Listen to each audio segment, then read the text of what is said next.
Being live. No, live. And there we go. You're live. Hello and welcome to another day in the Milky Way. Tonight we got a great show for you. It's going to be better and just as good as always anyway, with my favorite co-host, David Null, Hawkeye Two Feathers. Thank you for coming. And we always say greetings and welcome to all of you folks out there. And we thank you for showing up and spending time with us.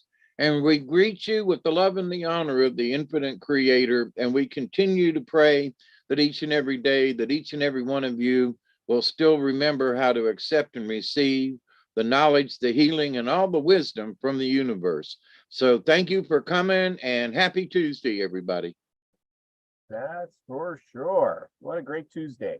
I was out working in the garden, and I seen something really cool, which while we're doing their thing, while you're reading the story, I'm gonna download that, and then I'll play it at the end of the show. So you all have to stick around for that little golden nugget, although I already posted it, but still we'll play it on here anyway.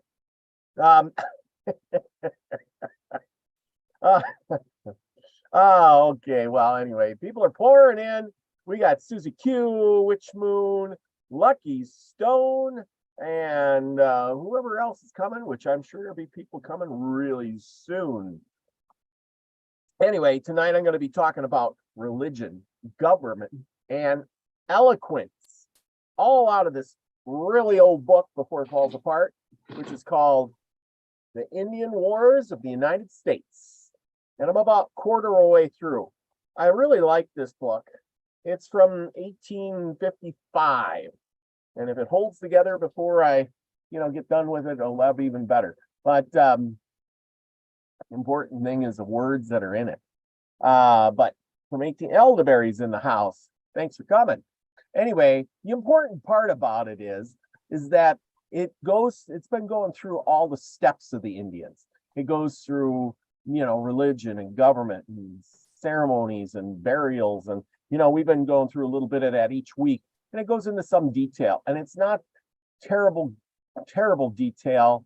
It doesn't, at least to me, it doesn't sound like whoever's writing this, as we know, and these older books, they really put their opinion out there. They really, I don't know how you want to say it. They really have a bad look at the Indians at this point in time. You know what I'm saying? And because of it's in the 1850s, 60s.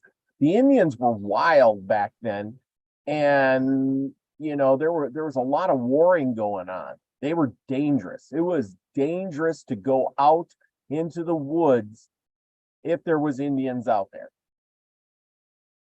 Because it was their land and they were in control and they had weapons and they weren't being chased. I don't think in the big picture, they were really wanting to, harm people with that intent, but they had they wanted to keep their land, and they realized that, hey, the white man doesn't respect our land. And so we need to keep them off of it. And they didn't have the idea of building a fence, to put it that way. So, as the white man encroached, they got more defensive. He's taken, and we'll learn all of this in the book here eventually. So then what do you got any words on that? No, but that is true. Once by 1850s, they'd already done the Trail of Tears. Yes. So the Eastern, clans had been routed to the West. Hmm. So, folks in the Appalachians and whatever, they felt pretty comfortable about going in the woods. You know what I mean? Yes. But, if you were on the other side of the Mississippi River, not so. Yeah. In the 1850s, yes. I would definitely say anything east of the Mississippi was not a good thing for a white man. Dangerous times over there. And in the beginning, I don't think it was quite so bad, because when the trappers were coming in there in the first, because they were new, and they were living like the Indians. Actually, many of the first trappers that came across and across the Mississippi and started hunting, in those grounds, those areas, they were welcomed and brought into the tribe and took squaws for wives and things like that, because they were good traders. They brought things the Indians wanted and needed. And they also, conformed. They didn't say, hey, I'm staking my ground here. I'm going to set up this ranch. And that's that. If you, come on my ranch, I'll shoot you kind of thing. It was, I'm just roaming through here. I'm hunting. I'm doing my thing. I'm going to trade you some pelts for your, some buckskin trousers or something. And, and that was an acceptable form of trade with the Indians. He says, I got 2 muskets. I'll trade you for some horses. That's a good trade. There wasn't the exchange of money and things like as they did back east. And that's what kind of bewildered some of those first Indians when they were getting conquered. The government sent guys out there to grab some of the chiefs up. I think we read about this, and we talked and discussed how they shipped them all the way back to Washington, to the East Coast, where they just couldn't believe what their eyes could see. All these people, there was more people than leaves on the tree, and ships, canoes so big you could fit hundreds of men in there. And over when they got back, remember the one chief told everybody what he's seen, and they said, you're lying, and they killed him. Because they just couldn't believe what lies he was telling. He just said, you're lying. There can't be that many of them. The buildings can't be that big. We've never seen anything. It'd be just like people nowadays when they say, oh, I was abducted by aliens and they took me to Sirius B on planet Neptune, in a different part of the solar system. You just go, whatever. Yeah, sure. Yeah, sure. Because your mind can't wrap itself around that kind of stuff. It can't believe it. It's just too unbelievable. And I think in some ways, the coming of the white man was too unbelievable. The first horses that came roaming through, they didn't even know what to call them. They were like big dogs. They didn't know how to ride. They had to, start from scratch. And eventually they figured it out and said, hey, this is a pretty good thing. But for the most part, they were really, things were, put it this way, things were moving so fast for them, updating their world, that how should I say, it'd be like us saying, okay, today we're driving cars, and guess what, tomorrow we're living in Back to the Future times, where your clothes are going to dry itself, and we're going to have hover cars coming out, and we're all going to get implanted with brain chips and be talking to each other, and we won't have to worry about a computer. We'll just think about it, and we'll be on the internet, and we'll just close our eyes, and we'll all meet in a big room somewhere on the internet and have our little meeting. And if that happened tomorrow, people wouldn't believe it could be happening. They wouldn't know what to do with themselves, right? Right. Well, imagine, what happened back in the Pilgrim days, but those Indians got a chance to see it. To have those great big ships come in with all those, with all of those, with their sails out and everything. I mean, oh my God, they just looked at it and said, this can't be real, and then to see all the people pull, and not just people, but different types of products, we'll say, that came off of those ships.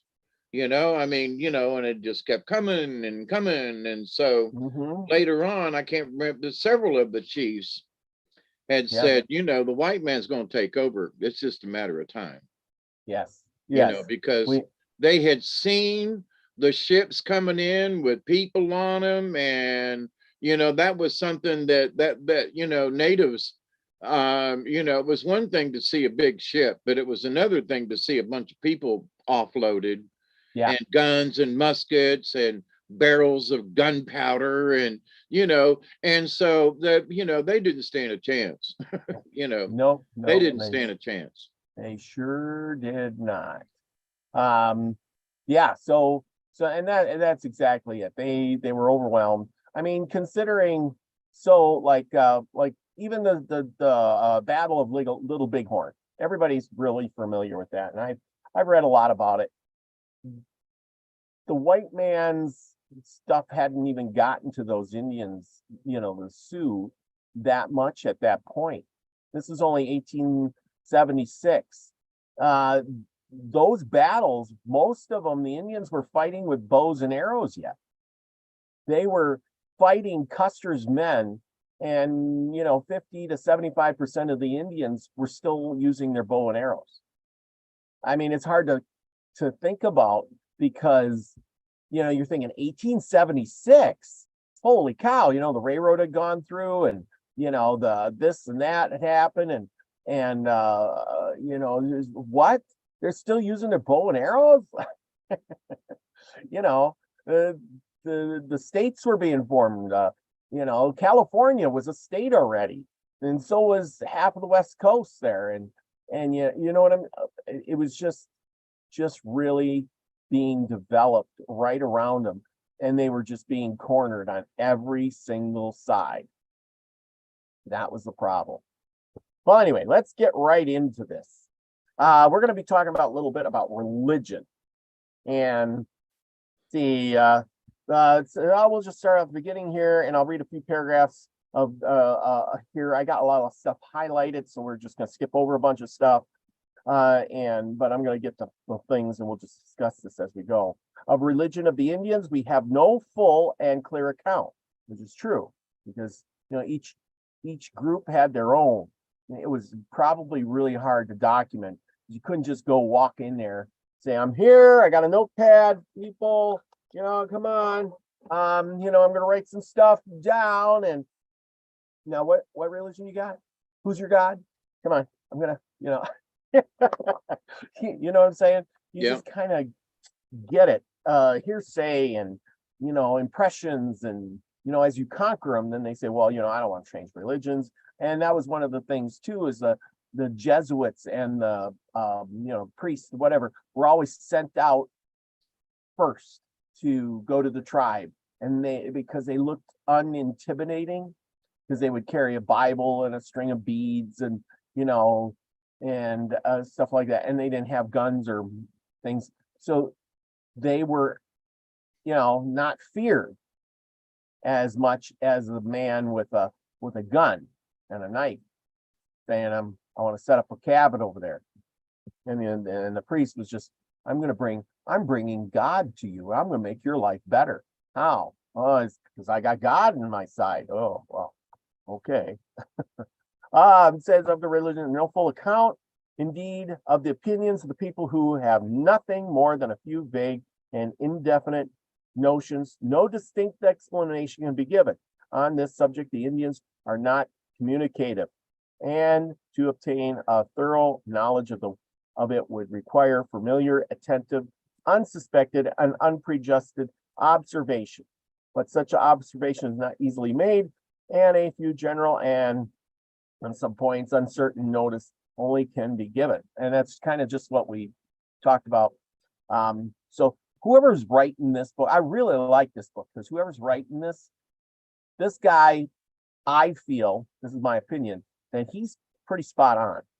Like, remember that last one I read where the guy was talking about the religion, and he says these are heathens, they don't have a God, no church, they're barbaric.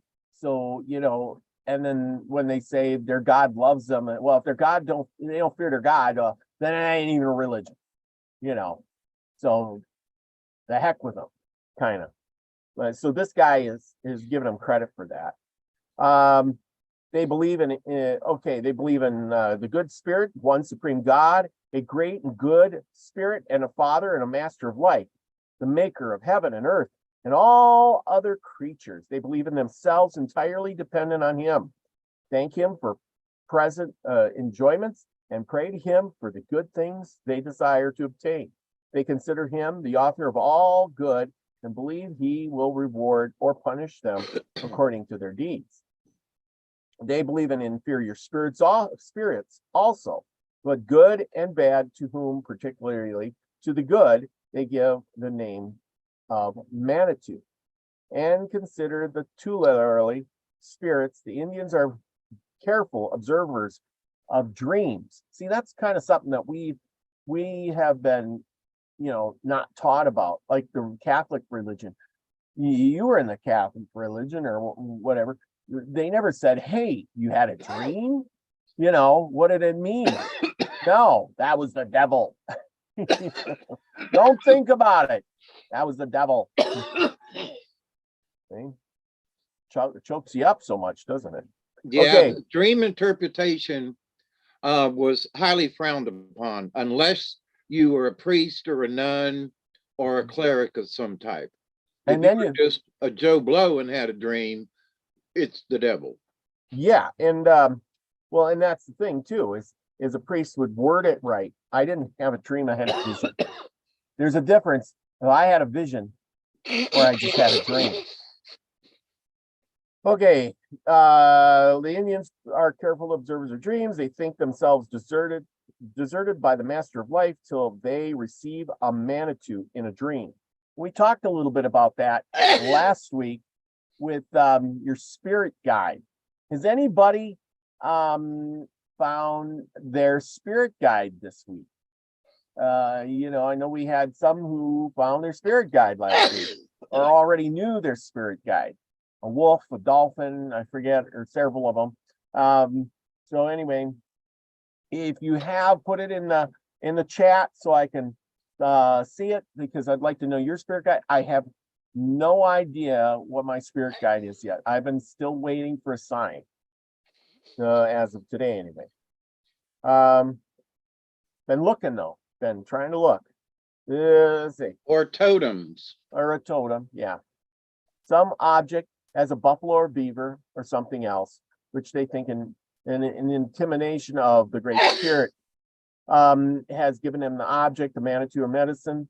They are full of courage and proud of their power and powerful ally. So, you could have the buffalo, or the beaver, or a simple thing as a bird. It doesn't matter what it is, an eagle, or it doesn't have to be big. It could be a prairie dog. Or a chipmunk. A chipmunk, yes. It could be any of those. Hey, Off the Hook is here tonight. Susie Q. Gene Hutchelson's in the house, and Elderberry. How's those chickens doing, Elderberry? Anyway, okay, we're gonna move on through here. At a feast, they will throw some of the broth and then some of the meat into the fire. And in smoking, they generally testify that their reverence for the master of life by directing the first puff upwards. Remember, smoke carries their intentions, and the second downwards, or the first to the rising and the second to the setting sun. At other times, they turn the pipe to every point of the compass. They firmly believe in immortality of the soul. So they believe that you keep going. You go to the happy hunting ground. Aloha. There we go. Aloha. Anyway, that's a hello and a goodbye all at the same time. They firmly believe in the immortality of the state of a future retribution, meaning the afterlife. After their conceptions on these subjects are modified and tingled by their occupations in life and their notions of good and evil. So it kind of varies as they go along. Okay, and then. Can I point out something? Yeah. As much as you have not mentioned the word worship yet. Just wanted to point that out. Yeah, where the other book was like they worship and they're glorifying the sun. I just wanted to point that out, that so far you've not said that. Yeah, because this book is not saying that they worship anybody. I understand. They- That's my point. And yeah, which is good, because that other book said they don't worship any one particular, or no, that other book was pretty biased, Right. because it was saying they don't worship anything, so that they can't be God because they're not worshiping. No, and And what they said was that they worshiped the sun and the moon, mm, and which is like that is not what they did or do. yeah, no, So no, and so far this author has noticed that. yes. Like I said, I really appreciate this book. This guy put a little more attention on things. And Common sense.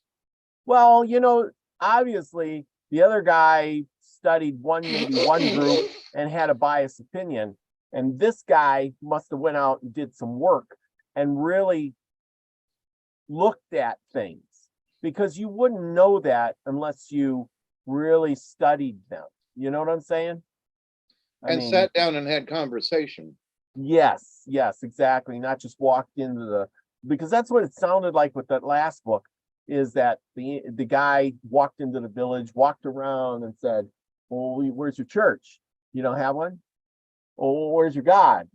He Well, seemed to have made a lot of assumptions. yeah, But also, he had what the other one was like 1890 or something, or he also, that author grew up with savage Indians, mhm, where the other guy didn't.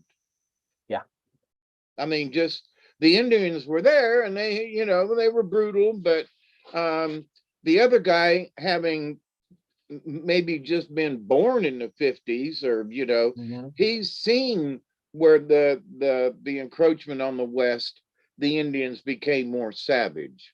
yeah, So then that would affect his point of view. yes. So And just that's that, if your family was killed off, or if your house was burnt down in a battle with them, you're going to be very biased. Or if, like you said, if you were on a wagon train headed west and you got attacked by them, you're going to be biased right off the bat. There's no going back. right. Yeah. Well, and see, and that move westward had not happened at that time that this book was written. Yeah. So the mentality of the author of this book was a lot different. The Indians weren't as savage as they became. Yes. Yes. And the more the white man moved, the more Yep. savage they became. Yep. Yes. Okay, I'm done. So, okay. So, at times, an Indian warrior, when about to kill and scalp or prostrate an enemy, addressed him in such terms as the following: my name is Kashigarga, Kashiharga, I don't know. Anyway, I am a famous warrior, and I am going to kill you. When you reach the land of the spirits, you will see the ghost of my father, and tell him it was Kashigara sent you there. The uplifting tomahawk then descends upon the victim. And so they were believing in this so much that when they killed their enemy or whoever, they would try to send a message with them. Hey, when you see my dad over there, tell him I'm still kicking over here. I'm still doing a good job. I'm a great warrior. Look at, Now think about who else did that. Nothing comes to mind at the time. The Vikings. Oh, yeah. I am Thor, blunderstruck, and I'm killing you, and you tell, my ancestors, and so it wasn't exactly the same, but that had the same, we're going to Valhalla. Yeah. So, it was the natives had the same thing. They wanted to die with honor. They didn't want to die like an old woman, Yeah. And so if they were going to die, they wanted to do it in battle or on a hunt or something like that. So and listening and understanding, I've watched a lot of Viking stuff over the years, and don't quote me on it, but to the point though that they had that, that to the halls of Valhalla, there is a higher self, and we're all going to meet up there, and to the happy hunting grounds. So there is a definite, in my humble opinion, a definite correlation of how they believed in this. Yep. Yes. Oh yeah, yeah. Well, and that's true. Now, speaking of that, most religions did believe in an afterlife or a reincarnation until the church came along and they destroyed all of that and said, okay, from now on, you're gonna go to heaven. That's it. No coming back, no resurrections, no second chances. You're gonna do your thing and you either go to heaven or hell, and that's the end for eternity. And they put a kibosh to all the other stuff. And so the thing is for thousands of years, people thought that you go and you come back, or you go to the, this, that, and whatever you see over on the other side, right? I'm going to be there just like I am here, until the church came along and changed it. How weird is that? But also, the church said you're going to live forever, and you're going to sit at the right hand of God and all this other, happy stuff. But it left out any natives or anybody else, and it left out all your pets, and it left out everything in nature, and yeah, and you had to go through certain rules, and if you didn't do it just right, you were going to go to purgatory. Yeah. And wasn't heaven, wasn't hell. But if you didn't meet that criteria, you were just going to stay in purgatory forever. That's right. That's right.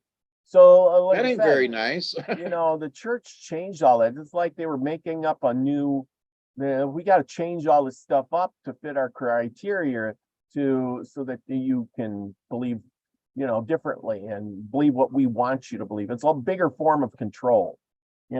It had to be totally different from what the other religions were, because if they were preaching the same thing of reincarnation, then why should I change?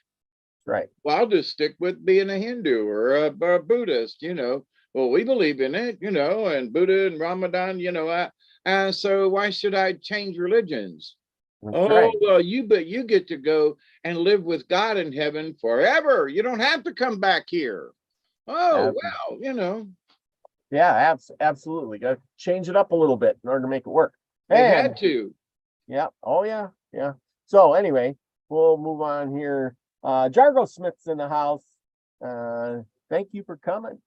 Anyway, we got the Mandans expected when they die to return to the original subterranean. Remember, a lot of these tribes, including like I think it was the Hopi, they said they came from under the ground. And I wish we had a book here talked about the Hope. Maybe I can find one. While you're doing your story, I'll see if I can find one. The Mandans expected when they died to return to the original subterraneous abode of their fathers. Good teachings are good, reaching the ancient village by means of the lake, which the weight of the sins of the bad will render them unable to pass. So, if they were bad, well, they couldn't pass, but they did go underground and return to the origin of where they came from. Let's see. The belief of those untutored children as a nature as an influence of their conduct among them, the affected. Oh, okay. Well, here. Oh, here I got something. Although they have no regular system of religious worship, yet they have many superstitious notions. Some of them of the more general, and some others of a more local nature. The Mandans had their medicine stone, which was the great oracle, and they believed with implicit confidence whatever it announced. Every spring and occasionally during the summer, a deputation accompanied by jugglers, a show of jugglers, magicians, and conjurers visited the sacred spot where there is a large stone about 20 feet in circumference with a smooth surface. There, the The deputies smoked, taking a few whiffs themselves, and then ceremoniously offered the pipe to the stone. So, another ritual, but just with a stone. And then, of course, there is your medicine stone. We talked about having a medicine bag, and little things and items you might find along the way. And even to now, a lot of us, we carry, or we have, like I do on my table here somewhere, and which would probably be over here somewhere, but I got a crystal. And a lot of you probably have a crystal. And Scotty Boy's in the house, and he's worried that if he gets to heaven, is there weed there? Any Mary Jane or weed? Is there weed in heaven? Well, Scotty Boy, I don't think you have to worry about that. In my heaven, there is. there you go. There you go. You get to heaven, you'll be buzzed all the time. And I bet you it's really good. They got the good stuff there. And if you go down No under, seeds. there you go. Okay, on the northern bank of the part of the Missouri, there is a singular range of rocks rising almost perpendicularly about 200 and 300 feet above the level of the river. These rocks, and I don't know where this is if I haven't been there. These rocks the Indians call Manitou, and of course, again, Manitou. And on the near them, the neighboring nations deposit most of their offerings to the Great Spirit or Father of Light, because they imagine he either inhabits there frequently and visits those rocks, and offerings presented there will sooner attract his notice and gain his favor than anywhere else. How interesting is that? And those offerings can consist of food, feathers, skins, anything that is of value to them. You gotta remember, a personal item that is special. Yes. And that's one of the things that they didn't have money. And like the churches and the government, you can't put a stamp on a feather. Well, this is really important to me, it's priceless. Well, you can't tax a feather. You know what I mean? Because it's priceless. Anyway, and the value is only between the two people trading. Exactly. Whereas money, countable. Okay, then they also they believe also in the existence of evil spirits, but they think that these malevolent beings gratify their malignity chiefly by driving away the gain, preventing efficiency of medicine or similar injuries. They do not always confine their operations to such petty mischiefs. For Mackenzie, on his first voyage, was warned of a Manitou or spirit behind a neighboring island, which swallowed up every person who approached it. And near the Whitestone River in the Missouri, there is a oblong mound about 70 feet high, called by the Indians the Mountain of Little People or Little Spirits, where are supposed to be malignant beings, like weird beings, in human shape, about 18 inches high, with remarkably larger heads. They are provided with sharp arrows, in which they use these, and they're very expert at using their arrows. And they kill all who approach. So you're combining some superstition with maybe something that happened many, many, many years ago. I'm not sure on that. See, that's a pygmy religion, if you will. And who knows, maybe 1,000 years before that, there was, some small pygmy people that lived there, and they were very fierce. And then they killed some people, and then maybe they died out, and then the legend got passed on. You know what I'm saying? Or there was a flood or something that wiped them out. Yes, but the myth of those people lived on. Who knows? I still believe in little people to this day, that they are not dead and gone. They just, Yes. choose to be hidden. And a lot of Native Americans believe in little people to this day. So, and if you're in Ireland or over in they believe in the little people, the little folk. Oh So yeah, yeah. anyway, The Eskimo people, Inuit people, north in Canada and stuff talk about the little people, yep. a lot. And what was it? I read about some explorers. These were white men explorers who encountered little people. See, this is where these things get, talked about. They encountered these little people who lived in little holes in the ground. Rip Van And Winkle. well, yeah, and the thing is that they encountered these people on some of their explorations in the early days, probably in the early 1800s. And, they couldn't bring one of them back. They could just describe them. They couldn't take pictures. So when they got back, they told about them. But then when everybody went back to see the little people, they weren't there. Now, as well as I do, most of those tribes are nomadic. They moved on. Yep. And they're in the Great White North, there's hundreds and hundreds of miles of emptiness, and they could have been anywhere, and you just can't go out there and say, well, we're gonna run a grid line, and we're gonna go and look, and we got our radar, and we're gonna fly our airplane over and check it out. No. And then who knows, did they die out later on, along with like the Indians, because they met up with the white people, got some illness, and the ravaged went through their village and killed them all. Right. Or they got smart and moved. Well, I mean, they may have moved, but as you know, the Indians always live in some collective. And Right. when you live in a collective like that, disease can run through you rampantly. Oh, Especially, yeah. I mean, that's what happened in those longhouses. You got 15 generations of people living in one longhouse, and the one guy on the end gets sick, and the next day the whole thing is sick because you don't have a shower. You can't wash your hands, and everybody gets around the campfire and eats out of the same bowls and things, pretty much. I mean, it's spread real quickly. Okay, now we're going to move on to government. Among the Indians, society in the loosest state in which it can be possibly exist, they have no regular magistrates, no laws, no tribunals to protect the weak or punish the guilty. Every man must assert his own rights and avenge his own wrongs.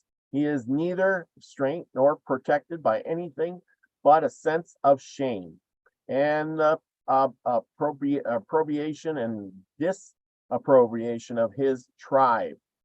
So basically, if the tribe disapproves, you lose. If they approve, you're good to go.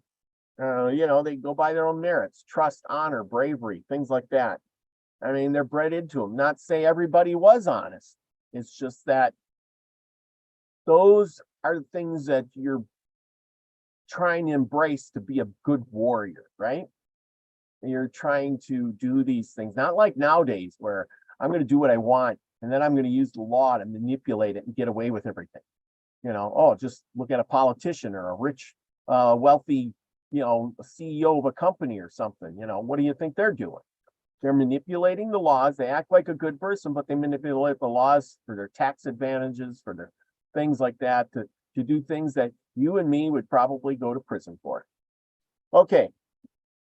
Where there are equally poor and dysfunctions founded on wealth cannot exist, and among the people where experience is the only source of knowledge, and aged men are naturally the sages of the nation, surrounded by enemies and exposed to continual peril, the strongest, boldest, and most successful warrior is the highly respected and influence gained in his youth by courage and enterprise. It is often retained that in old age by wisdom and eloquence. In many of the tribes, the sachems or chiefs have a sort of hereditary rank. So if you can make it, do all those good things, survive the battle, show your bravery, be honest, you're going to become a wise man. And I think that's something to look forward to. Whereas nowadays, children, I mean, you've seen, you're a wise man. You've been around the block a few times. You've seen things. do the children really look at the elders and say, yeah, I want to be like my father, I want to be like my grandfather, I want to strive to be more, or did they just don't care? What's your opinion? Oh man, they want to kill you because you don't give them the correct pronoun. I didn't even think of that one. It's a good one. Yeah, nowadays it's grandma's doing porn, grandpa's a perv, and if you don't give the grandchildren, sis, bi, something, whatever pronoun, then you're some old ugly, mean, nasty person, and you have no value. So older people nowadays have no value. And whether they're right or wrong, there is wisdom and even the dumbest of old people because they've seen so much. Yes. What makes me wise sometimes is just the fact that I've been here 70 years. Absolutely. That's what I'm saying, is how do young people treat you? They'd rather not. Yeah. Whereas, back in those days, you'd be, by this point, you'd be revered as a very wise man and very respected in the tribe just because you made it to this age. Yeah, if it's like when my granny was alive, and I lived up here, it was a 6-hour trip to Tampa. And, at least once a month or every 6 weeks, I was making a trip down to Tampa to go see Granny. I have yet to see my grandchildren here. I've been here 40 years, and it's hard for them to even answer a text, let alone call me on the phone. Yeah. So the things that we did for our grandparents, I'm thinking, oh, well, my grandchildren will feel that way when they get older. And yeah, you can't, the thing is it's gotten so bad that the children don't even respect their own parents, more or less their grandparents. Like forget grandparents, but yeah. Well, like you're talking about is, for goodness sakes, you went through a lot of effort to see your grandparents or your parents and stuff, whereas your grandchildren, they don't care. Even my children, even my daughter, when I was in the hospital with my heart attack last year, almost a year now, she had the opportunity to come up and see me in the hospital and decided to go fishing instead. Wow. And it's like, what? Okay, so children these days and grandchildren, it's just totally different.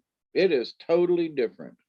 Yeah, fend for yourself. Sorry, old man, you're going in a nursing home, and I hope you can leave us something when you die, because we deserve it. Yeah, where's your will? We'll be there to Yeah, that's pretty much it. It is. I read about this stuff all the time, and it makes me sad because I see history being repeated. I see things that have changed that were really good for society, like respecting your elders, learning from their mistakes. And if you can't learn from history, you're doomed to repeat those mistakes over and over. It's just like so many people now they didn't learn from their mothers to cook or whatever, so they don't know how to cook. They're taking cooking classes, and they're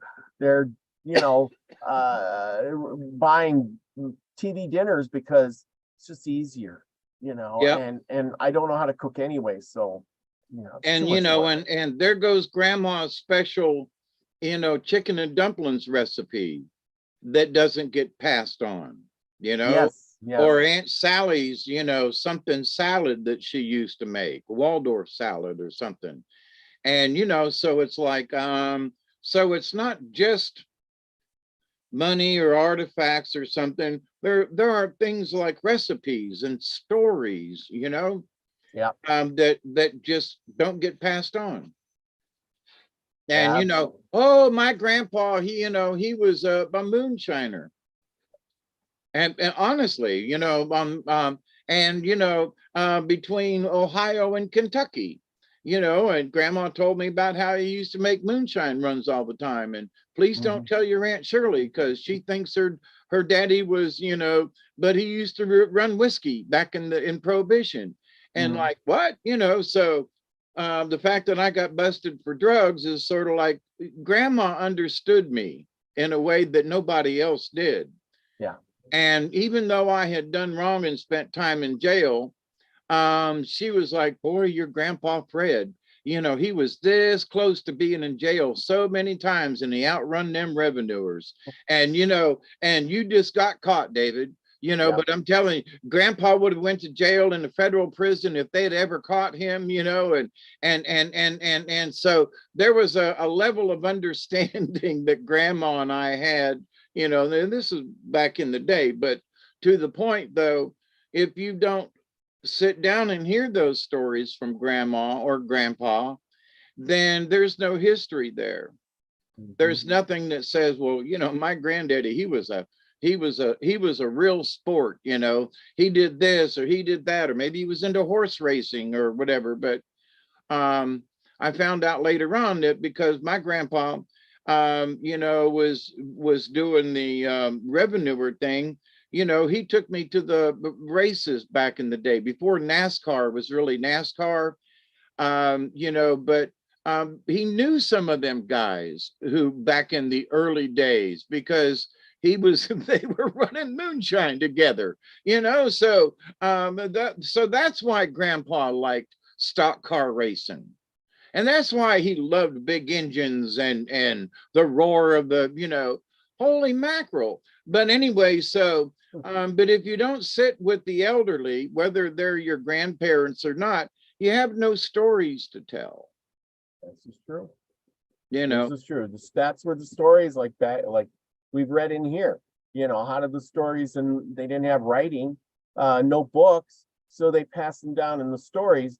And the oldest people have heard the stories more than anybody, and they were more than qualified to tell the young folks, because they weren't out being a warrior and chasing, deer or fighting people. They were back at the hut saying, come on, kids, I got a good story for you tonight. We're going to talk about X, Y, and Z, and how Beaver saved his tail or something like that. Yeah. And it's like, for example, this is just one of them, but I'd sat and talked with my grandma Raleigh, and she used to work in a bomb making factory or something back during the war. Yeah. And there were a lot of women who did that, while the men were off fighting or whatever, and so, but you never hear of that. Oh, well, your grandma worked at, she built airplanes. Did you know that your grandma worked, as a welder and welded stuff for submarines? What? I mean, unless you sit down and talk, all that history is gone. Yeah. And unless you have a picture, mostly in black and white, or of the story that goes along with it, all that. Now, to those folks, especially the young, they go, so what? Yeah. Yeah. Whatever it is, they go, so what? I can look it up on the internet. Well, not about your grandmother or not about your grandfather. What about your uncle? Did you know about that? Well, no, but who cares? Well, but it's your family. Now, to me, the stories always meant something. They do. But to other people, they just don't give a crap. Why even bother about telling the stories? Whether it's ancient or your grandmother's or your own story. Why do folks just go, Well, and you know what that tells me? It tells me that our history, our family, verbal stories, our family history will be lost, because that generation will be saying, hey, what did grandma do back in the day? And it'll be like, well, I don't know. I never asked her. What did your parents do? I don't know. I never really asked them. I didn't care. Who cares? Well, now guess what? You're going to go to war, and we're going to do this all over again because you didn't learn your lesson. You didn't hear the stories and say, oh yeah, Grandpa Jim worked really hard, or Uncle Fred, he went to war and almost got killed. You wouldn't be here if your grandpa lucky enough to have this guy pull him out, when all the buildings started falling down and getting blown up, and it was dangerous and people were dying everywhere. Who cares? Well, now, your kid is going to be doomed because you didn't listen to anything. And you're going to tell them the world's all rosies and, sunshine and, everything's good. We have laws. We have saying we're living in a first world. We don't have that kind of problem. Things don't happen like people just don't die like that. Well, wake up, people. That's what I'm going to say. Wake up. It'll happen again, and probably sooner than later, just because, right? Because history has a tendency to repeat itself. Yes, it happens. Not necessarily in the same way, but history has repeated itself in a lot of ways. Exactly. As much as we would like to argue. Well, and when basically what we're reading here, is telling us, you don't learn from this, it'll happen again. And it does. It happens over and over. And it's like the same playbook going over and over because people are stupid. Like, when you're going out hunting, you hunt for a critter or something. Well, you put the net out and the fish swims into the net. And he ain't there saying to all his buddies, hey, there's a net up here. Tell all your other fish and their grandkids and stuff forever and ever, don't go here because there's a net. They just keep coming into the net over and over, right? Anyway, okay. I'm going to go on and finish this up so we can read your story.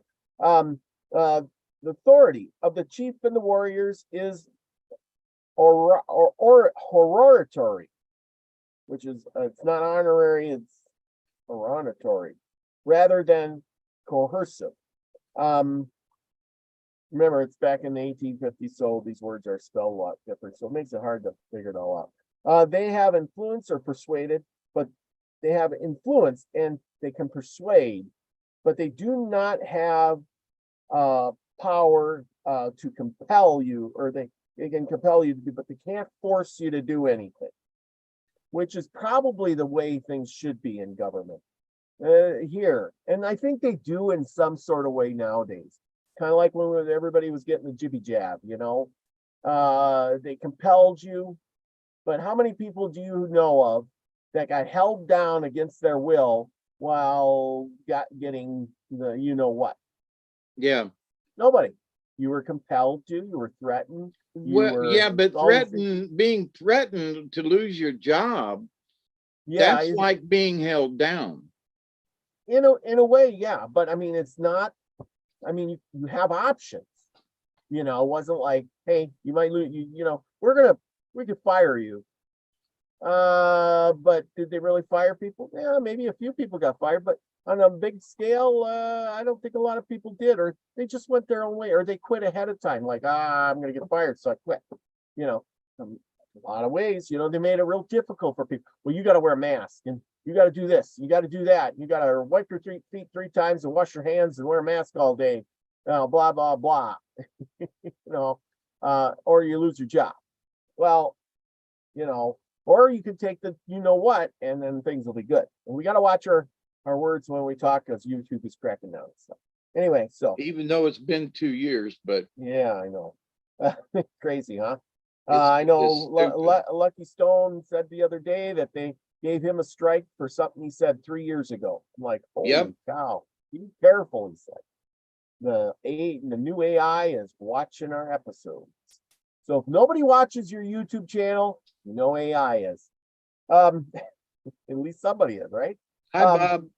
Yeah. The people commonly settle their controversy. This is kind of cool here. This is the way things should be. And I believe in this a lot. The people commonly settle their controversies among themselves and do not apply to their chiefs, and they expect just advice. In some of the tribes, peace is preserved and punishment inflicted in a very summary manner by officers appointed by the chief for that purpose. These officers are distinguished by having their bodies blackened and by having 2 or 3 raven skins fixed in their girdles behind so that the tails project horizontally. They have also a raven skin and the tail projecting from their forehead. These officers, of whom there are 2 or 3 in a village, and who are frequently changed, beat any person whom they find acting in a disorderly manner. Their authority is held sacred, and none dares resist them. They often attend the chief and consider in a point of honor to execute his orders at any risk. Huh. So anyway, so the chief did have some power. He had a couple of guys that would go out and do things if he really needed it done. That guy over there keeps stealing all the stuff. Go beat him up, kind of thing. Put on your raven skin. People know you mean business, and then you don't want to mess with those dudes. Okay, we're gonna do. And the thing is the chief would a lot of times would kind of like a captain of the guard. Okay, he'd kind of sort of send the order down. Yeah. All right, look, Jaime over there has been stealing stuff. You guys need to go you need to go deal with him. Mm-hmm. So the captain of the guard, somebody comes in, one of the old ladies, and says, I'm missing my, blah, blah, blah has been stolen again. So she goes to the chief. And as the master of ceremonies, that's the wrong word, but Yeah. he says, okay, guys, go deal with this. So they did. If there was something, if someone was caught stealing by the Raven guys, then that was like you already knew what the punishment was.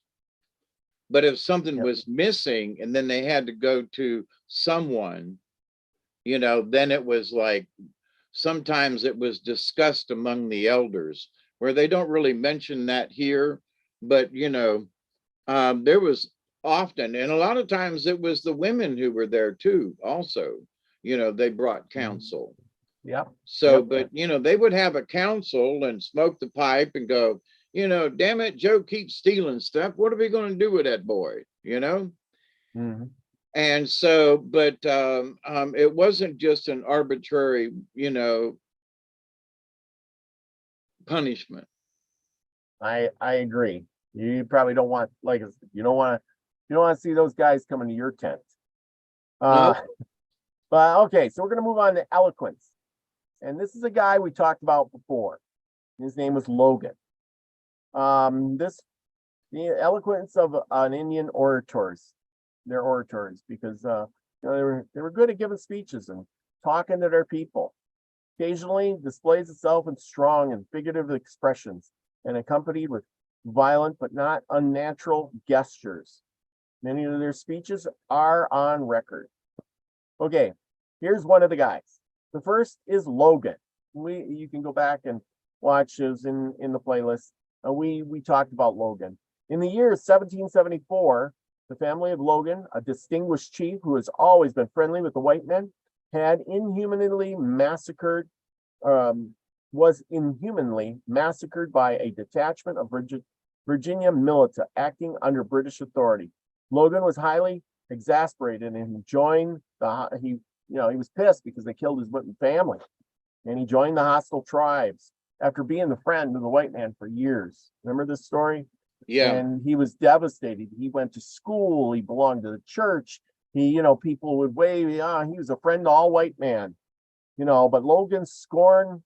The Indians were defeated and compelled to sue for peace. But Logan scorned to be seen among the supplements.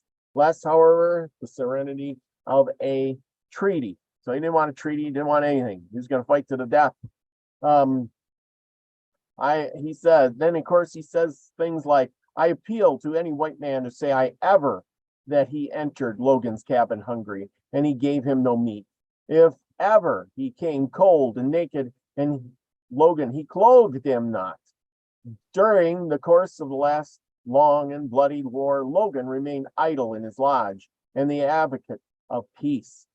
Such was my love for the whites that my countrymen pointed at me as they passed and said, Logan is the friend of a white man. I have even thought to have lived with you, but for the injuries of one man. Last spring, Colonel Crisp in cold blood and unprovoked murder all the relations of Logan, not sparing even my women and children. There runs not a drop of my blood in the veins of any living creature. This called on me for revenge. I have sought it. I have killed many. I have gutted my vengeance for my country. I rejoice at the beams in peace of peace. Do not think mine is joy of fear. Logan never felt fear. Logan will not turn on his heel to save his life. Who is there to mourn the death of Logan? Not one. And anyway, so, that's the thing when he's this chief and, he's got probably several, women for wives or multiple children. And this Cripshaw, he goes in there and kills them all, kills the whole tribe off pretty much. And like it says, it was devastating to him. So he says, screw the white man. I'm going back. I'm going to fight and I'm going to kill lots of white men. That's like I said, if the white man didn't take it so to the edge and then do things unprovoked like, then none of this would have happened. They could have lived in peace. Just like the Trail of Tears should have never happened. There was so many good Indians that were having plantations and growing crops and being at peace. They had stores and houses just like white men. But yet the few Indians that were, still trying to live like an Indian, he says, just round them all up. Doesn't matter. They're all Indians. Send them down the road. Doesn't matter. Take them off, take them out of their house, take all their stuff. Down the road they go. And it just reminds me of things that they did in the future, like World War II. What happened there? Oh, you're a Jew? Well, then you better wear a white yellow star. And you better go to the camp. And what's going to happen in the future next? Will it be, you're this or you're that? I mean, heck, we did it here in the United States during World War II. Oh, you're Japanese? Well, we're going to round you up because you might be a threat. I don't care if you've been living here for 40 years or your grandparents were here and you've been a citizen for your whole entire life. We're going to round you up and put you on some kind of internment camp in the desert somewhere until the war is over. Because you might be a hostile. Seize your property. Yes, your property, your businesses, your money, everything. You lose it all. Sorry, we don't care. It just tells you, that someday they might turn on you and say, hey, you're a Republican, or maybe you don't believe in this. You don't believe in climate change. Oh, you don't believe in the next pandemic. Well, if you don't, you go to that line. And if you do, you go to that line. And it's right now, it's that if you don't believe in the pronoun society. Exactly. And there are a lot of women. There was there was a guy, who transgendered and won this bike race here this last week or something. And he stood on the podium by him or herself because the women, because it was a women's event, wouldn't go stand up there and wouldn't validate it. Yeah. And I think it's great. I think women, I'm all for the stand up for the women on this one. I'm all for you gals. Mm-hmm.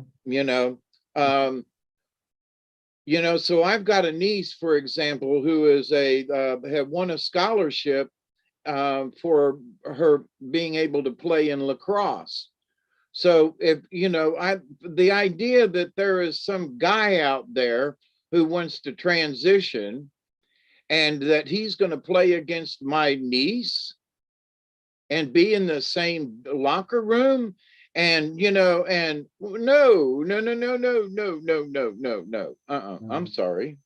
There's a good meme out there. It's a YouTube video short I was watching today, and that's why I can remember because I watched it today. And it was about it was a congressman, and he was asking some guy, he was talking, and he says, "Well, what if Mike Tyson, came out of retirement and decided he was going to call himself a woman?" He says he identifies as woman, right? And could he then, go into the women's boxing and fight? And the guy sits there and, well, I guess he could, and then the screen flips, and here you see this lady, they're saying, women's the heavyweight boxing champion, blah, blah, blah, comes to, win the title tonight, blah, blah, blah. And she's there, and she's like, oh, I'm all ready to go. And she's like, I'm going to do it. I'm going to do it. And, how they wear that cloak and it's over their head, and he takes the cloak down. He's kind of got long hair. He turns around, and it's Mike Tyson. And she just goes, Yeah. and he comes up, and she comes up, and he goes, pop, and she falls to the ground. And I'm thinking, that's kind of how it probably would go. I mean, you got Mike Tyson, and then you got a woman. Yeah. And because he says, I identify as a woman, well, nothing we can do. You can go out there and fight her. And of course, he's bigger, he's stronger. He may be older, but he's bigger, stronger, and tougher than any woman you could imagine that would fight just because of his bone structure and his muscle mass. Right. I understand that there's a WWE wrestler out there who has transitioned to a female and is supposedly going to wrestle as a female. Now, I hope they kick his ass. I hope they throw that boy off the top of them ring ropes so many times that he, I hope they kick him in the jewels, just saying. I hope they ring that boy a new one. But it's going to be interesting to see how this plays out. Now, something came to me the other day about men having babies. Okay. Now, I want to point this out. I had not thought of it like this. So, men having babies are, if you take a woman who decides that she wants to be a man, she could have a baby. Yes. And because she identifies as a male, therefore men can have babies. Yes. That's how convoluted this is. So every time they say, oh no, men can have babies. No, but now there's a picture out there of a man supposedly that's pregnant, but it's a woman who transitioned to be a man. So she's got all the female body, but it's not a guy with, no. So in their convoluted mind, yes, a man can have a baby, especially if it's a woman who's transitioned. Well, if you look at it that way, all women can from now on can say they are men. And then from that moment on, women don't have babies anymore. Only men do. Because all women now that are pregnant that identify as a man. Yep. Well, but I didn't get it until I was listening to this, and they were like, well, so he said, but this is a woman that's transitioned. Well, but she's a man, or he is a man. The only reason why that, that can happen is because she is really a woman, because with the female body parts able to have the baby. See, that's what it all boils down to. You're either born a boy or you're born a girl. There's no in between. There's no I decided after I was 15 or 20, I decided I want to be a girl, or I wanted to be a boy, and your body is your body. You can say you're a boy, but you're still a girl. Yep. You can say you're a girl, but you're still a boy. Well, see, and it's like, I won't mention his name, but you know, the one with the Bud Light stuff. Yeah, oh God. So this last week, he's like, he's coming out as a lesbian. Yeah. Well, you know, I think I like girls. So, you know, now she is a lesbian. Yeah. And when it's actually, he's a guy who's maybe starting to have feelings for a girl like normal. Oh, never mind, you know, but oh my goodness, what a turmoil we are in. Yeah, yeah, I don't know why we're going down this road, but hey, everybody, I guess that's because it's LGBTQCTY ever that month, and you know we're going to discuss it here, and we're just going to say how crazy it is. But anyway, we need to move on. Enough of this because it's just blowing my mind. And Susie Q says creepy stuff, and yes, it's going to stop. I said so. Stomping feet. She's stomping feet. Yeah. Oh yeah. Jargo Smith says cover of Glamour magazine, women on cover pregnant dressed as a man. Yeah. You know, this is what tells me that the world is going down a bad path. When we can't identify men and women, and men and women don't want to identify as who they really are, they make believe they're something else. Embrace what you are. That's what I should say. And then try to believe in an afterlife or maybe reincarnation or something that you could come back as a man if you don't want to be a woman. Or if you want to be a woman and you're a man, well then hopefully in the next life you can do that. But now you're trying to do it right away. Embrace who you are. If you're a boy, embrace that and go all the way. That's my words of wisdom. How about you? Oh, I'm people have such varying you know, thoughts on this, and it's like, you know, do what makes you happy as long as it doesn't hurt anyone, even you, you know. But if you have to jump up and down so much to be seen, it's like in the LGBTQ community, you know, I have family members who are gay, don't care. I have supported them all of their lives, you know, but at the same time, when they try to go off over the deep edge, like, ooh, look at me, I've also said, do you really think that's necessary? You know, I mean, really, I support who you are, but I don't support this other action because it's just craziness. But thank God they have not done that. But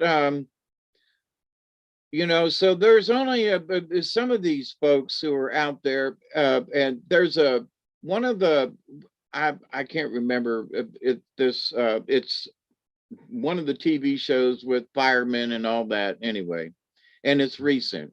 So here's this old lady who's having a heart attack, and she goes, I'm going to pick you to give me you know, mouth to mouth. And she points at this white guy and he goes, I'm sorry, I'm married, but I'm a transgender. And she goes, what? And she looks at this other guy and he says, I'm sorry, but I'm gay. She points at another firefighter, a big black man, you know, with a mustache. She goes, you give me mouth to mouth. And he goes, no, I'm sorry, but I'm something, something, something also. And so at the end of it, she was like, well, I guess I'm just going to die. Because there were all these people standing around her, and you know, and this one was that, and this one was no, and I'm a woman, I wouldn't kiss you, and I just it was hilarious, but at the same time, it was like, oh my God, this is really what we've come to, you know, literally, all these people, you know, okay. It is. It really is. It really is. Anyway, okay, what do you got for story tonight?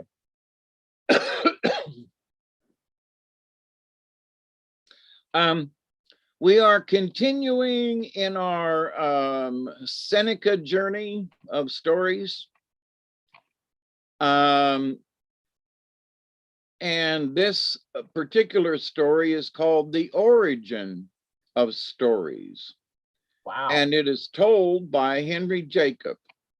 Well, you know, the thing is See, now we should have went to the origin of stories in the beginning. We were just talking about stories and stuff, wasn't it?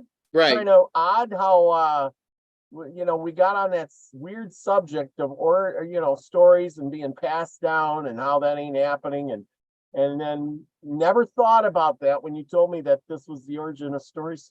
How about that? Yeah. I just wanted to point that out. Sometimes the synchronicity just works out that way. It does. It does. Show's all yours. All right, let me see. Where's my thingy?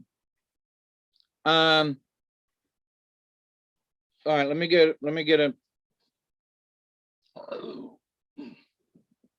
get my story reading on.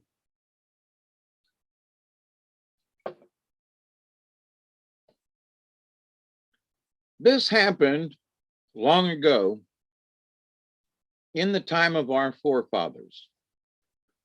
In a Seneca village lived a boy whose father and mother died when he was only a few weeks old. The little boy was cared for by a woman who had known his parents. She gave him the name of Poyes Hayo, orphan. The boy grew to be a healthy, active young little fellow. When he was old enough, his foster mother gave him a bow and arrows and said, "It is time for you to learn to hunt. Tomorrow morning, go to the woods and kill all the birds you can find." Taking cobs of dry corn, the woman shelled off the kernels and parched them in hot ashes. And the next morning, she gave the boy some of the corn for his breakfast and rolled up some in a piece of buckskin and told him to take it with him, for he would be gone all day and would get hungry. Poyeshawa started off and was very successful. At noon, he sat down and rested and ate some of the parched corn. Then he hunted till the middle of the afternoon. When he began to work toward home, he had a good string of birds. The next morning, Poyeshayo's foster mother gave him parched corn for breakfast, and while he was eating, she told him that he must do his best when hunting, for if he became a good hunter, he would always be prosperous. The boy took his bow and arrows and little bundle of parched corn and went to the woods. Again, he found plenty of birds. At midday, he ate his corn and thought over what his foster mother had told him. In his mind, he said, "I'll do just as my mother tells me. Then sometime I'll be able to hunt big game." Poyeshayo hunted till toward evening, then went home with a larger string of birds than he had the previous day. His foster mother thanked him and said, "Now you have begun to help me get food." Early the next morning, the boy's breakfast was ready, and as soon as he had eaten it, he took his little bundle of parched corn and started off. He went further into the woods and at night came home with a larger string of birds than he had the second day. His foster mother praised and thanked him. Each day, the boy brought home more birds than the previous day. On the 9th day, he killed so many that he brought them home on his back. His foster mother tied the birds into little bundles of 3 or 4 and distributed them among her neighbors. The 10th day, the boy started off as usual, and as each day he had gone farther for game than on the preceding day, so now he went deeper into the woods than ever. About midday, the sinew that held the feathers to his arrow loosened. looking around for a place where he could sit down while he took the sinew off and wound it on again, he saw a small opening, and near the center of the opening, a high, smooth, flat-topped, round stone. He went to the stone, sprang upon it, and sat down. He unwound the sinew and put it in his mouth to soften. Then he arranged the arrow feathers and was about to fasten them to the arrow when a voice right there near him asked, "Shall I tell you stories?" Poyesheo looked up and expecting to see a man, not seeing anyone. He looked behind the stone and around it. Then he again began to tie the feathers to his arrow. "Shall I tell you stories?" asked a voice right there by him. The boy looked in every direction but saw no one. Then he made up his mind to watch and find out who was trying to fool him. He stopped work and listened, and when the voice again said, "Shall I tell you stories?" he found that it came from the stone. Then he asked, "What is that? What does it mean to tell stories?" "It is telling what happened a long time ago. If you will give me your birds, I will tell you stories." "You may have the birds." As soon as the boy promised to give the birds, the stone began telling what happened long ago. When one story was told, another was begun. The boy sat with his head down and listened. Toward night, the stone said, "We will rest now. Come again tomorrow. If anyone asks about your birds, say that you have killed so many that they are getting scarce and you have to go a long way to find one." While going home, the boy killed 5 or 6 birds. When his foster mother asked why he had so few birds, he said that they were scarce, that he had to go far for them. The next morning, Poyesheo started off with his bow and arrows and his little bundle of parched corn, but he forgot to hunt for birds. He was thinking of the stories the stone had told him. When a bird lighted near him, he shot it, but he kept straight on toward the opening in the woods. When he got there, he put his birds on the stone and called out, "I have come. Here are birds. Now tell me stories." The stone told story after story. Toward night it said, "Now we must rest till tomorrow." On the way home, the boy looked for birds, but it was late, and he found only a few. That night, the foster mother told his neighbors that when Poyesheo first began to hunt, he had brought home a great many birds, but now he brought only 4 or 5 after being in the woods from morning till night. She said there was something strange about it. Either he threw the birds away or gave them to some animal, or maybe he idled time away and didn't hunt. She hired a boy to follow Poyesheo and find out what he was doing. The next morning, the boy took his bow and arrows and followed Poyesheo out, keeping out of his sight and sometimes shooting a bird. Poyesheo killed a good many birds. Then, about the middle of the forenoon, he suddenly started off towards the east, running as fast as he could.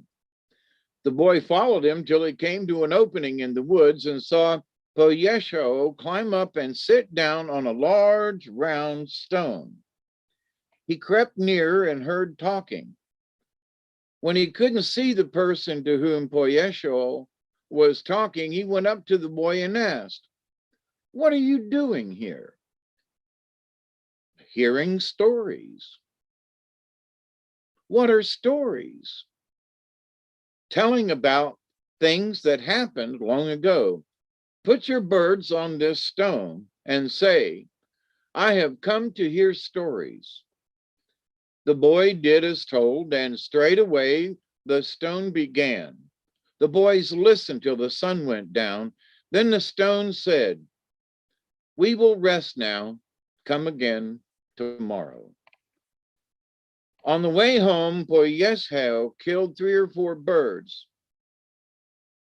When the woman asked the boy she had sent why Poyeshel killed so few birds, he said, I followed him for a while, then I spoke to him, and after that we hunted together till it was time to come home.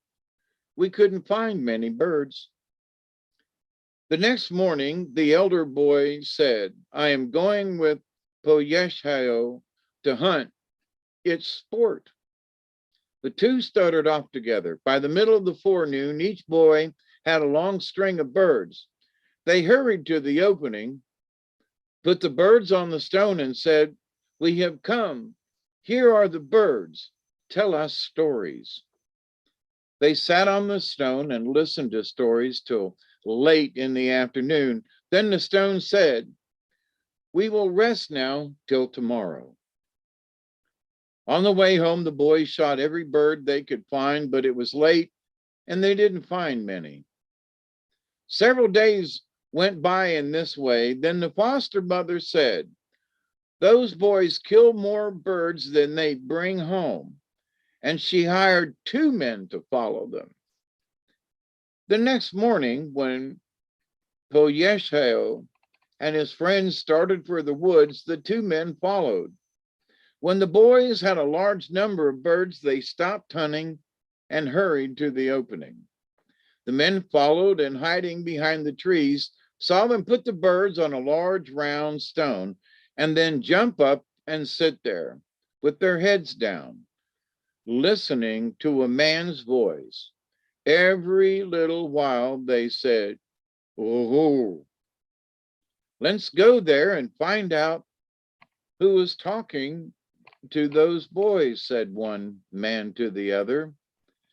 They walked quickly to the stone and asked, what are you doing, boys?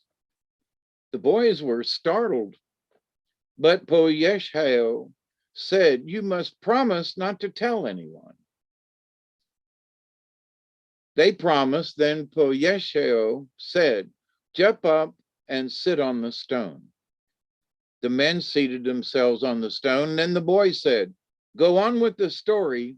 We are listening. The 4 sat with their heads down, and the stone began to tell stories. Then it was almost night, and the stone said, tomorrow all the people in your village must come and listen to my stories. Tell the chief to send every man, and have each man bring something to eat. You must clean the brush away so the people can sit on the ground near me. That night, Poyeshel told the chief about the storytelling stone and gave him the stone's message. The chief sent a runner to give the message to each family in the village. Early the next morning, everyone in the village was ready to start. Poyeshel went ahead and the crowd followed. When they came to the opening, each man put what he had brought, meat or bread, on the stone. The brush was cleared away, and everyone sat down. When all was quiet, the stone said, now I will tell you stories of what happened long ago. There was a world before this. The things that I am going to tell about in that world. Some of you will remember every word that I say. Some will remember a part of the words, and some will forget them all. I think this will be the way, but each man must do the best he can. Hereafter, you must tell these stories to one another. Now listen. Each man bent his head and listened to every word the stone said. Once in a while, the boy said, "Huon."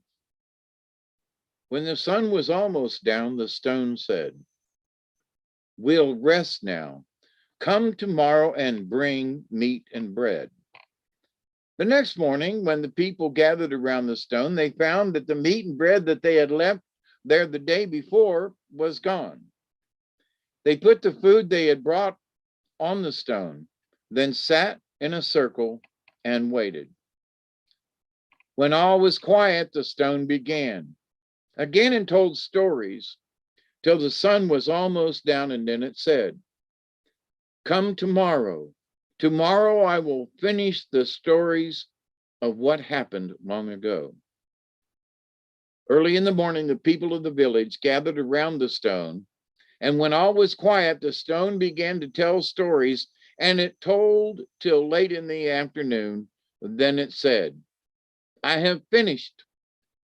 You must keep these stories as long as the world lasts. Tell them to your children and grandchildren, generation after generation. One person will remember them better than another. When you go to a man or woman to ask for one of these stories, carry something to pay for it, bread or meat or whatever you have. I know all that happened in the world before this. I have told it to you. When you visit one another, you must tell these things and keep them up always. I have finished." And so it has been. From the stone came all the knowledge of the Senecas, all the knowledge they have of the world before this. End of story. Wow. Yeah. Now, you were talking about that there was a large stone that was flat. Remember what you talked about tonight? Yeah. Yeah. There was a large stone or something. Yes. Yes. Anyway, so the fact that there's, tribe. but the fact that there's a stone in this, just saying. Yeah. Now, I studied with a legend keeper from the Tlingit tribe, which is on the little coast area of Alaska. And they get together every so many years and tell the stories to each other. Yep. They're not allowed to write it down or record it.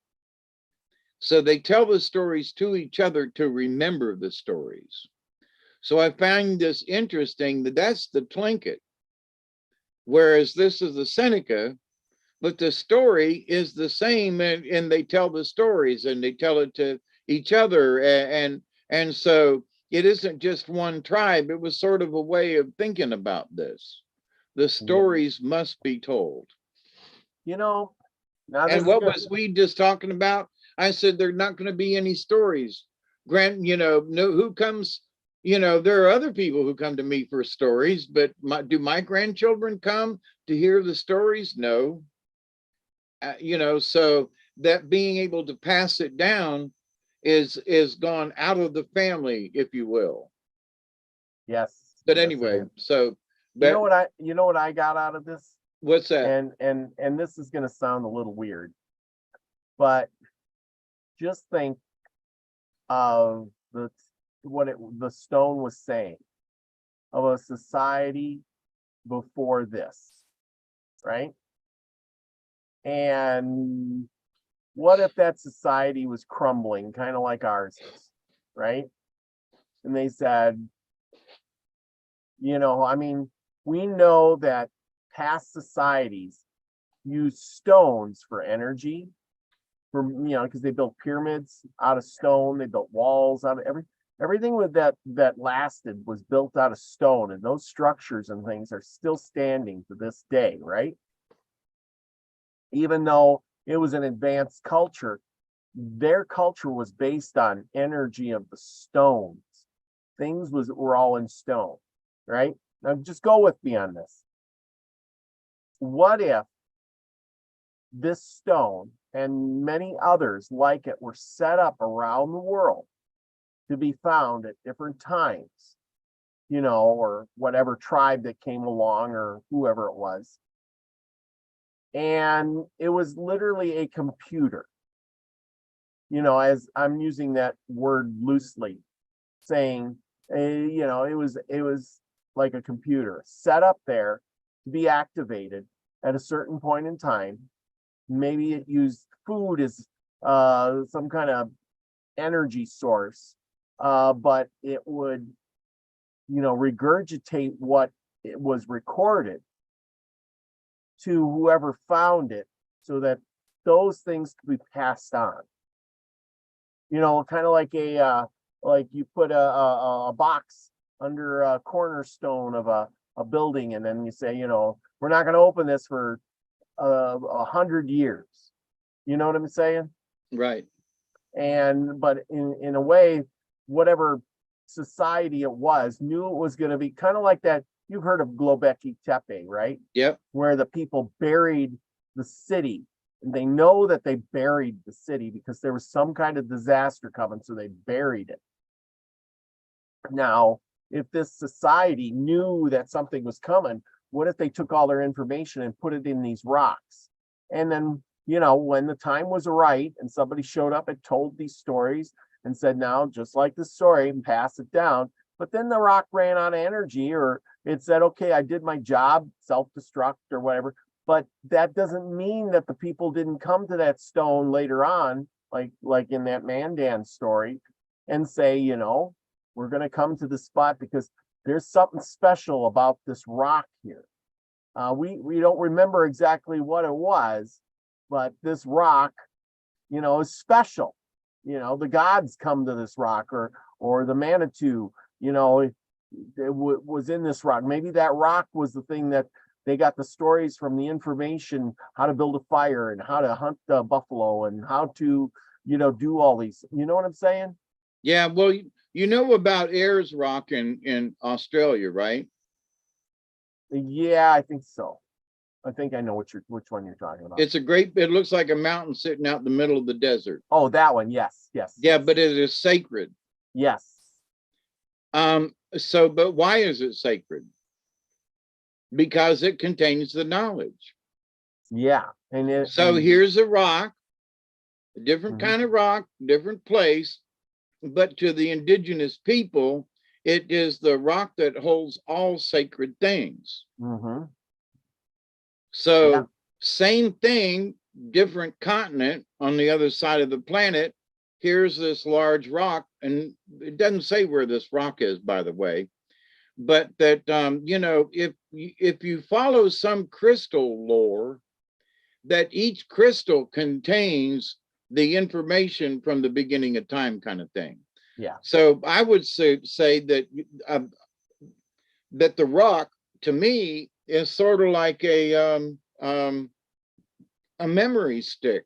Well, wait a minute. Stop right there. In some ways, you're right, and just like Aaron's energy says, quartz is used in computers and has memory, and we do. We have crystal quartz in our watches and our computers, and we use quartz stone to make our stuff work even today. Right. But who says that they didn't know this back then and could use, say, the Earth's energy to power stones, and they could make things happen? I mean, the thing is maybe their society wasn't based on the money system and who could get richer faster. So, maybe there was the free energy. Maybe there was, the idea of living in harmony, more or less. And, they were wiped out by a cataclysm of some sort. But their energy didn't go through power lines. It went through stones. You know what I'm saying? And through power grids in the earth. Yes. But also to go along with what you were saying earlier, I think that that whatever the rocks or stones, and I do believe it, that because I've sat with certain crystals, and the stuff that goes through your head when you're meditating is just like, wow. and it's the rock's fault, but it has helped you to attain whatever level of information to go out there in the universe and hear it. But you're getting it through a crystal or another stone.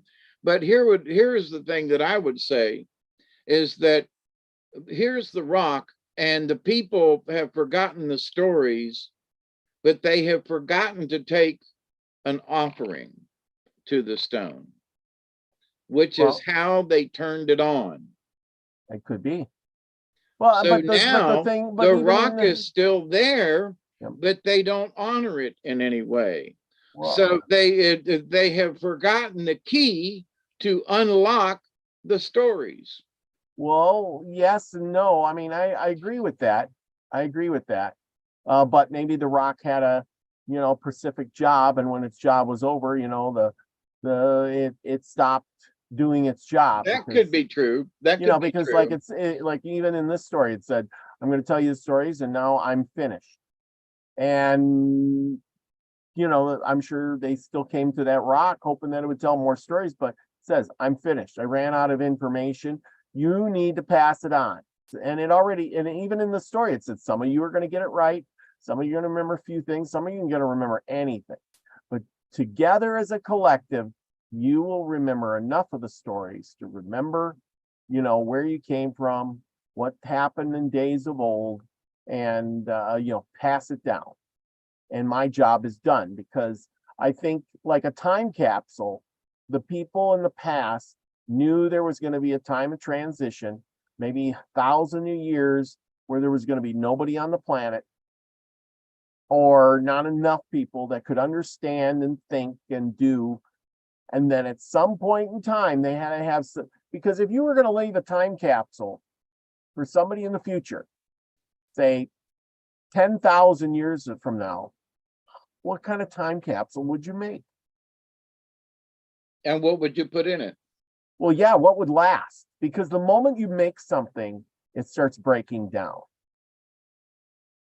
I mean, it'd be like making something and putting it on a CD, and then 10,000 years from now, they find the CD and they look at it and go, well, what's this?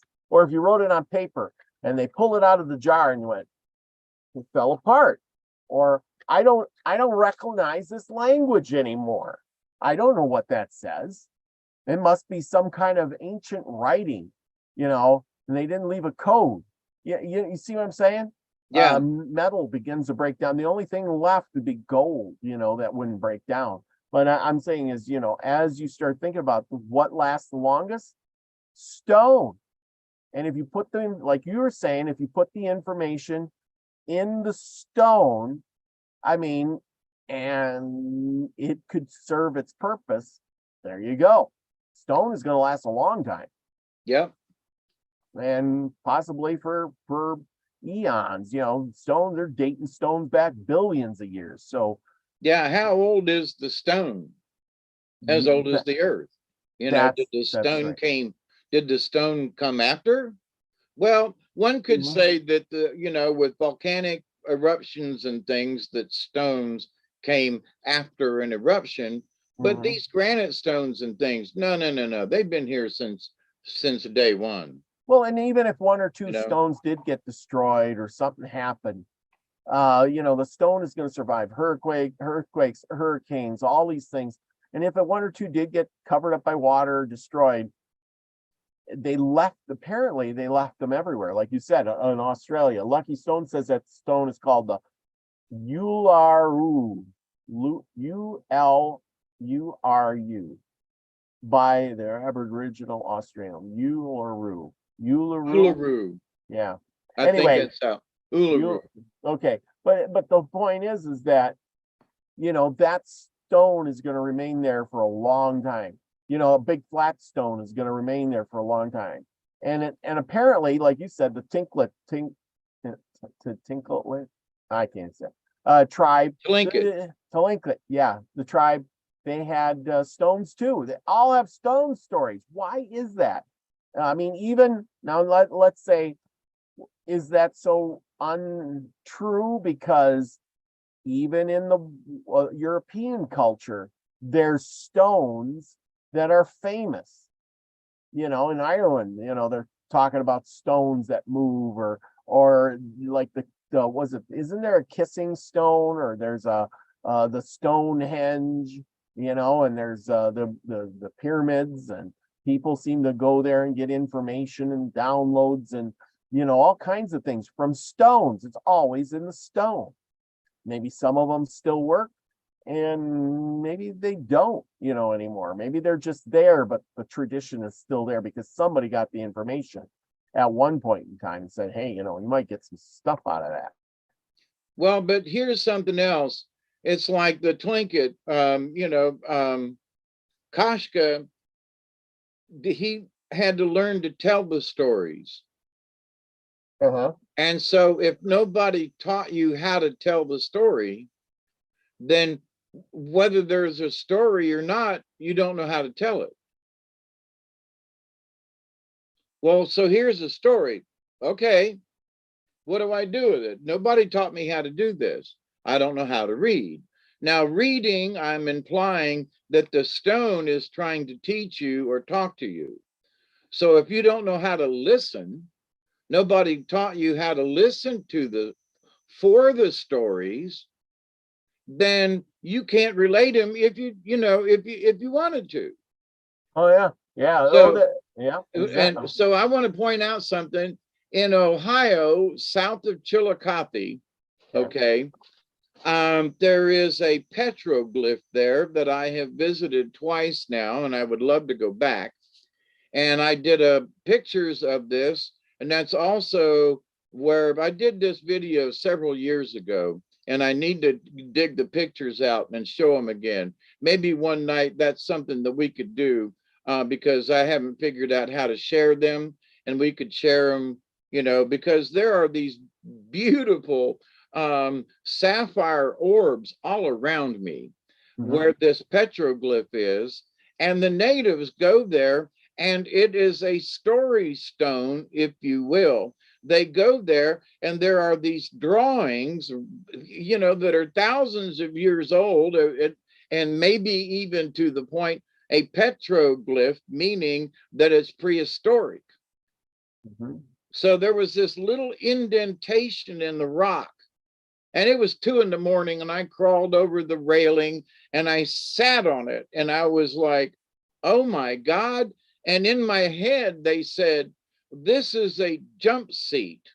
In other words, if you sit here in this little indentation in the rock and kind of wiggle your butt in and say the right words, you can actually transport yourself to another location, to another rock. And it could be on the other side, it could be 1,000 miles away, and I'm sitting there going, now, where in the hell did I get this from? It was like the rock was talking to me. And I was sitting in this little spot, and I was like, golly, I wish I knew the secret words, if that's true. But to my point, though, here's the rock. Here are all these images painted on this rock. So somehow there's instructions. Yes. We just don't know how to decipher them. Yes. And maybe somebody does, but they're not telling you. Well, yeah, but I mean, and if they do know, it's not common knowledge. Yeah. Well, and that's the thing is, I was watching Leak Project. There was a guy talking about one of these gateways or doorways. You know how they always have these doorways in the rocks? And he was talking about how he went down to South America, and he went to one of these, and one of the shamans there said, that's a gateway. You go there, you say these certain words, and it transports you to someplace else.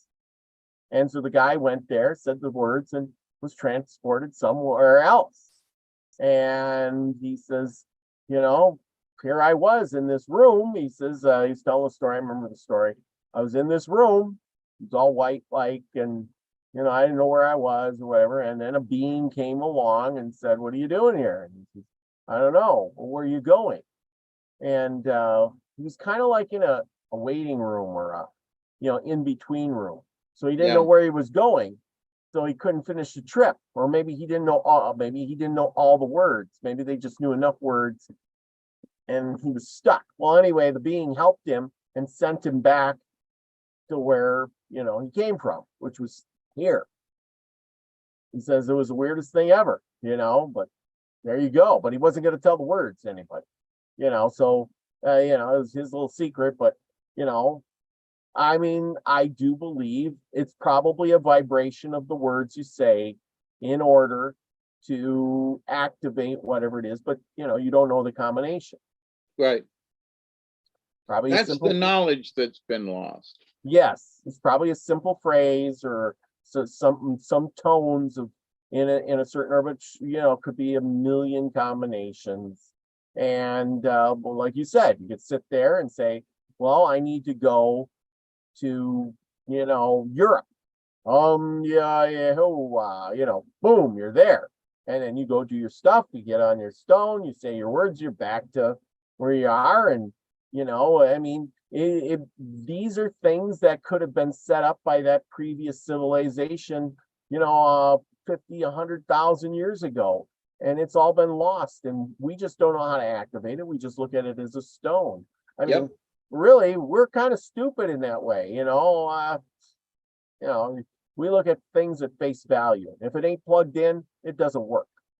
Well, so for example, for me, now this has been several years ago, so I have developed certain, I don't know, psychic kind of thingies. I'm better able to interpret things or pick them up or however you want to put it. So here's this, and this is a large piece of rock, okay? It ain't just a little piece of stone. So, but for me to look at this and think, wow, that looks like a seat. Mm-hmm. I have often thought after being there, what put it in my brain that was a seat? What put it there? Because it just looks like a rock. Everybody else, ooh, it's just a rock. Right. Dave looks at the rock and go, that looks like a seat. Mm-hmm. So what of us determines how we perceive something? So for whatever reason, I took pictures of these blue sapphire, orbs all around me in that area. Mm-hmm. And I really was contacted by whatever entity was there. And my friend Marcia concurred, there's this entity here and wants to talk to you, and I'm like, well, okay, so having never really had a chit chat back and forth with any entities before, I've had my imagination. But then this entity's telling me stuff, and here, take a picture over here, and there's a bunch of orbs that want to wave at you, and this rock is blah, blah, blah, and take a picture over like this. And I was like, all of this is in my head. I'm going crazy. But as I took pictures of it, there were all the blue orbs, and there was this thing, and there was the depression in the rock. And so you sometimes wonder, I do, is like, so did I somehow pick up some kind of energy off of that rock? Yeah. And if so, did I, for whatever my makeup is, I was allowed to tap into it. Yes. And well, we talked about that a lot of other times on other shows I've had where, hey, you got this, if you're, how should I say, if you want to go into the Akasha records, you're getting your higher self and you want to know more things. You won't be able to get there if you don't believe it. You won't be able to get there if you are, you can't get it if you're not well to deserve it. Like, so you can't get directions on how to build a rocket ship if you still can't make fire with a match, or you know what I mean? Or you can't use tools. Yes, exactly. Yeah, here's the instructions to build a car, but you don't have any tools. Yeah, but you're not a car manufacturer, an engineer. You're a horseshoer, or maybe you're a cowboy, or maybe you're a whatever. Susie Homemaker. Sorry, Susie. But anyway, Susie. But the thing is you're Susie Q, the homemaker lady, and now she gets download on how to build a new kind of hover car. What's she gonna do with that? Nothing. She ain't got no tools to build it, no information. She ain't gonna call GM up and say, hey, I just got downloaded the information on how to build a hover car. They're gonna say, who are you? Oh, I'm Susie Q, the homemaker lady. Goodbye. You know what I'm saying? Nobody's. Yep. She's gonna go. Well, I went out in the garage, and well, we don't have anything there. I don't. Yep. I don't want to get my hands greasy. So that information does them nothing. It'd be like the Indians out there. They're doing their thing more than anybody else, and they get downloaded information on how to build a Titanic. Doesn't do them any good. Right. Good. Well, so while I was there at the petroglyphs there, and if anybody's in Southern Ohio, I mean, you hear, I went to Serpent Mound when I was up in Ohio a couple of years ago, and that was an interesting place. Mm-hmm. And there's I'd like to go back there in the evening kind of thing and watch the sun go down, but this rock, there was something about this rock and the energy that it put out. And so all of the people that go and visit this rock, but nobody can hear it. Mm-hmm. And nobody's, oh, look at that rock. Oh, no, look at the drawings. Oh, no, ain't that cool? But they ain't looking for other subtleties. Now, but for me, in my shaman journey over these many years, I've been taught to look for odd things. I've been taught to look for the out of place stuff. Them things, and it's like, where's Waldo? You got 10 seconds to find 5 of these in the puzzle. I'm really good at finding that stuff. Mm-hmm. I mean, I just, whatever, I'm able to pick out the odd things and I've been able to do it for a long time. Yeah. But so here's the thing. So I have been trained, if you will, to mm-hmm. notice the odd things where somebody else goes and it's just a rock. So the information's there, it's willing to share it with you, but you just think it's a rock, that it doesn't have any other capabilities, but it has no other purpose. Well, it's just a rock.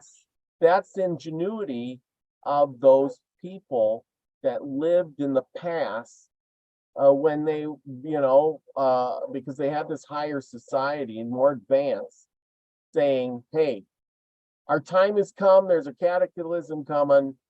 How do we pass our knowledge? Because that's what every society would want to do, is pass their knowledge and wisdom on. Hey, I want to leave a record of us being here.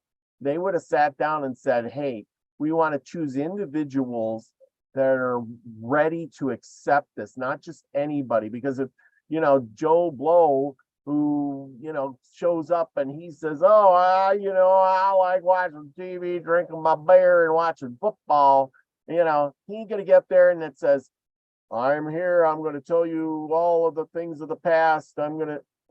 He's going to be like, great, does it involve football and beer? He's not going to do anything with it, but you might.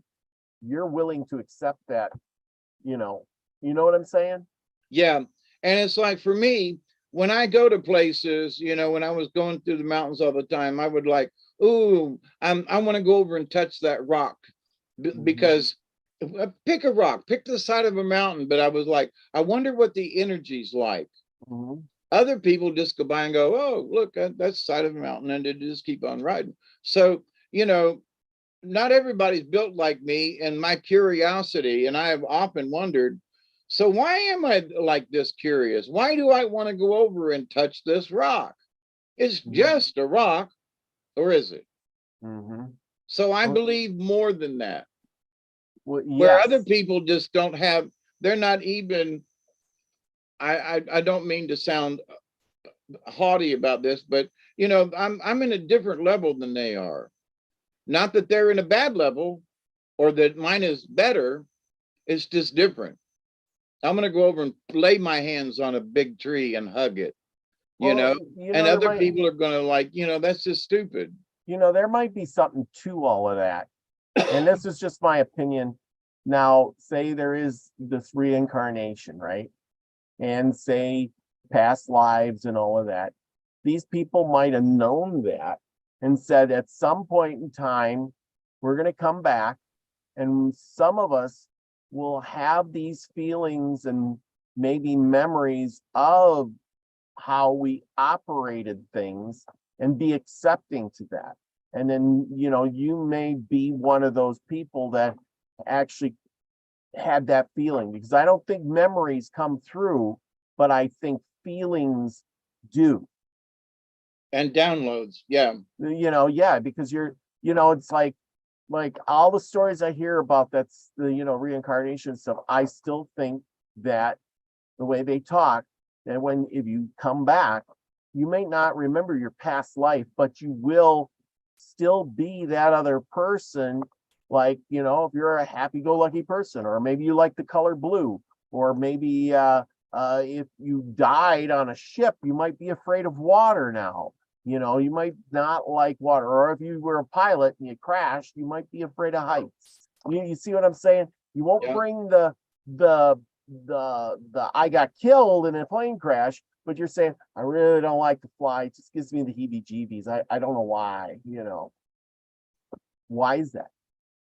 Good question. And you might have the thing, well, I existed back then, and we used to sit in the seat and do that. And I know that by touching rocks, they give you energy, you downloads, or they activate things, but you don't know why. And that's what's coming out. So there you go. Well, for me, especially, I wanted to find out. So there are other people who just don't give a crap. I mean, they literally will look at me and go, why do you care? Why do you want to know that? That's, to them, it seems so trivial, or the minutia of it. It's so minute. It's so, why do you want to, you're wasting your time. And it's like, I don't feel that I'm wasting my time, but you may think I am. And so, but it's our perception, or for whatever it is that my being, and I have, over the years, I have been trained. And Mother Nature has trained me. Other people have trained me. And I have allowed myself to be in strange situations to learn from the experience, like being on the middle of the river in the middle of the night, or whatever. But for the experience of it. Yep. So where other people won't allow themselves to experience it, I'm out there looking for the experience. Yeah. So that's the difference between me and other folks. I want to experience things. I'm ready for an adventure, right?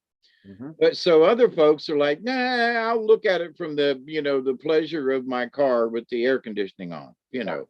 I'm not going to get out. I'm not going to stand by the side of the road. I'm going to look at it from the window.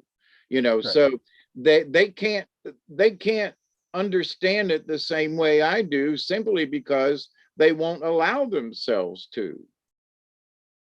Yeah. It's not that they can't.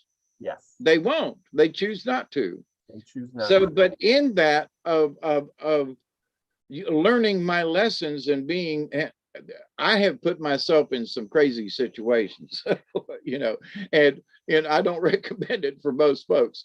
But at the same time, there's so many things I've learned from these experiences, the lessons learned.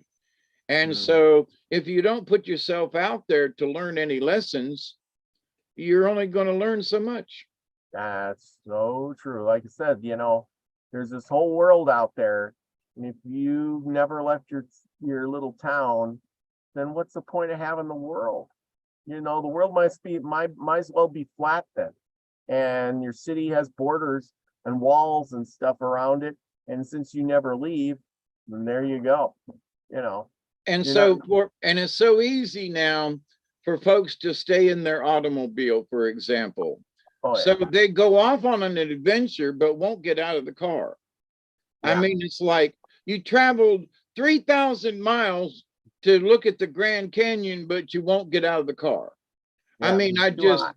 and they take a picture and go, oh, look at that. But they Yep. would not experience it in any way. They wouldn't go over and walk down it or take a tour or ride a donkey or, you know what I mean? They wouldn't not experience it beyond the enclosure of their vehicle. So the vehicle has become a traveling home, and which keeps us, I don't know, it keeps us from actually Yep. participating. And Michelle says, Truman Show. So true. Do you want to live in the Truman Show, or do you want to be an explorer? And I think a lot of people here are more wanting to be explorers, and I think that's why they tune in, and that's why we all get along here. But Yep. anyway, we're getting along in the tooth. You got a card for us? Yes. Okay, good. Let's do a card. Number Yeah. 21, owl.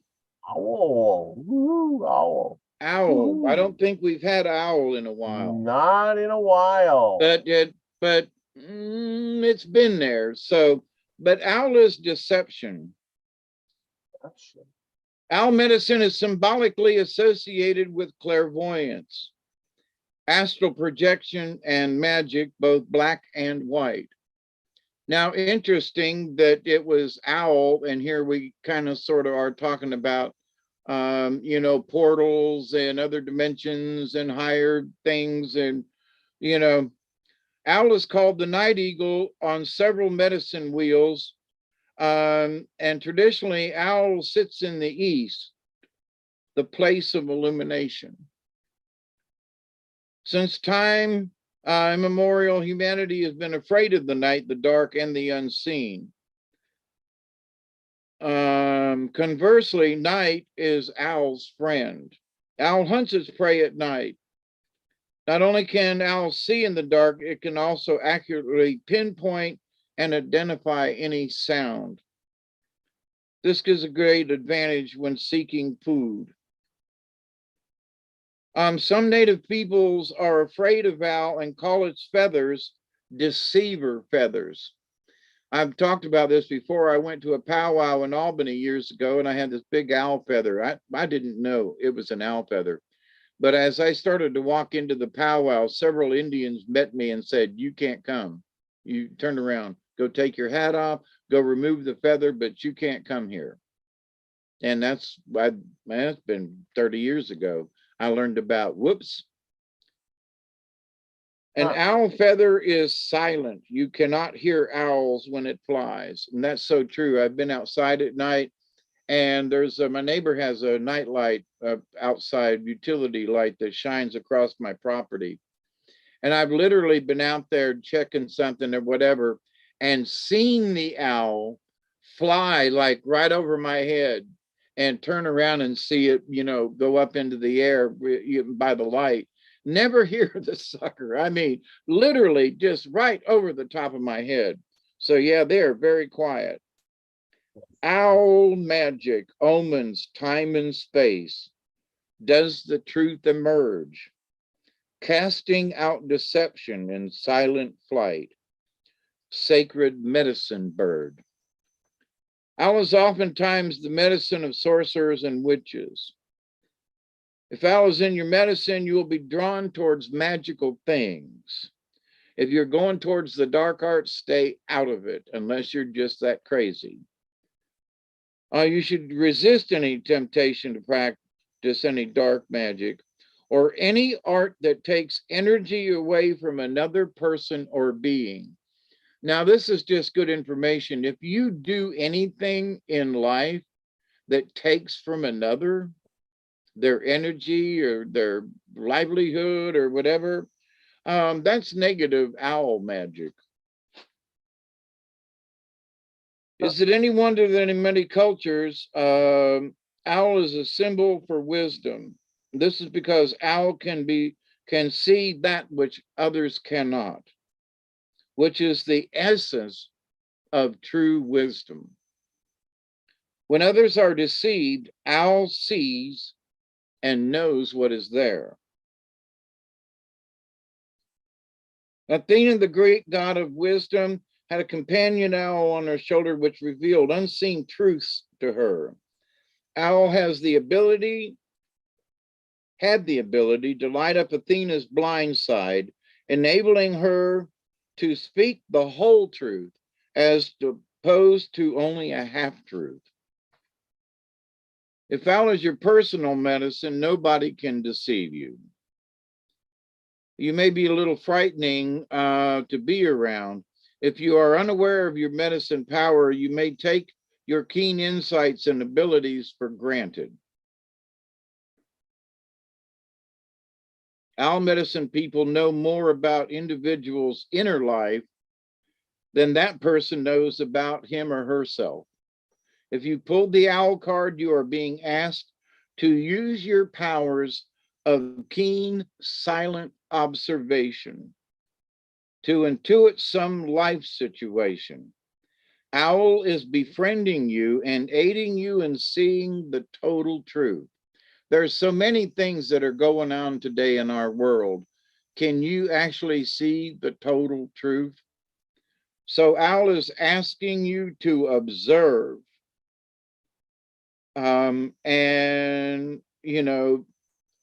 see what's going on, and, do it silently. If you're yapping all the time, you can't hear what's going on either. Owl can bring you messages in the night through dreams or meditations.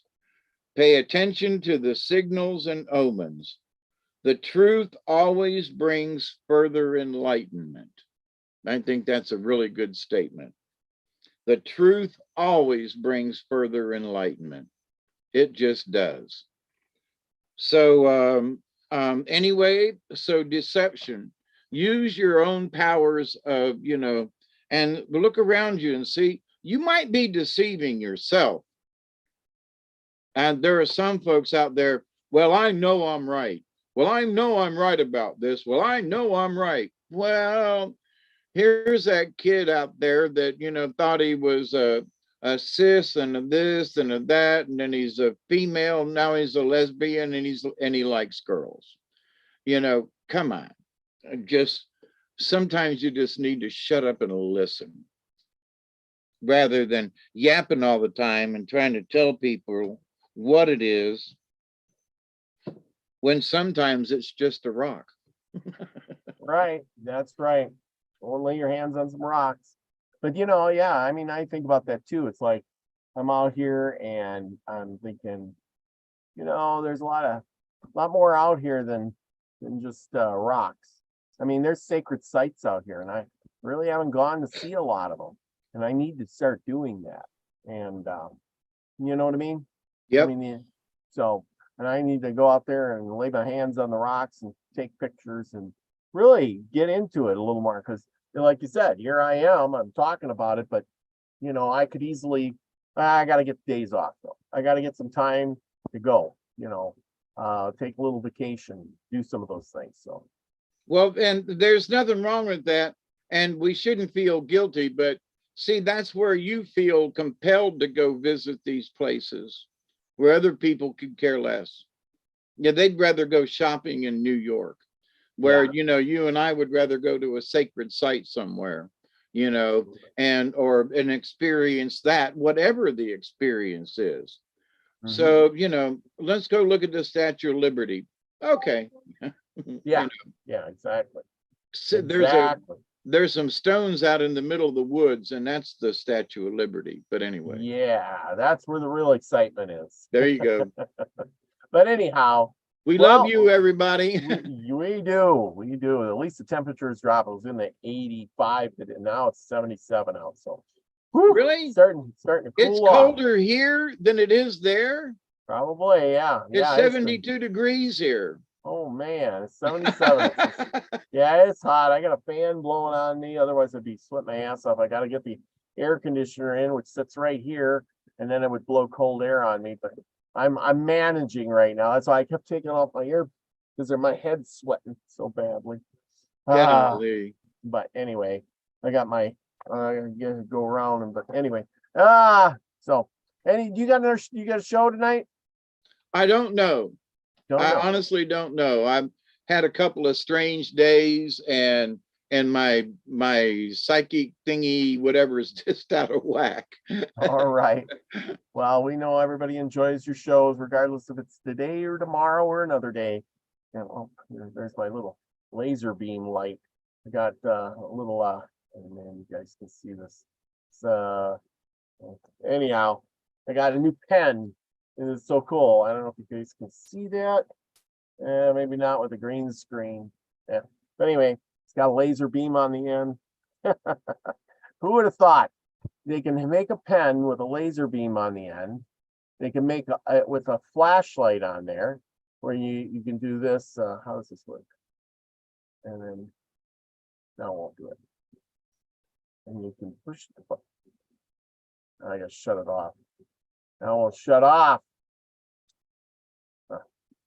Anyway, enough of me babbling. I'll shut it off later. But it's cool. It's got a light on it, and you just push the little thing, and the light goes on. It's got a light on the clip. Who would have thought about that? Right? All right. Who makes a pen with it's got a little light right here on the tip too, so you can write in the dark. Go figure. What will they come up with next? Anyway, but anyway, people go out, experience. I still want to go out and find your totem, your animal spirit, whichever. Still want to know these things. Send me an email. Tell me. Put it in the comments below. Yes, Scotty boy, it writes too, even upside down. It's space age. It's for the astronauts. Anyhow. Yep. And they drink their Tang too. Anyway, remember, go out and do something nice for somebody else. Appreciate you, David, coming on. And always your wise and wisdom. I'll listen to your stories. Don't you worry. And it'll all be good. Remember, everybody, go out and, hey, be the frequency you want to receive, everyone. I love you all. Cheers.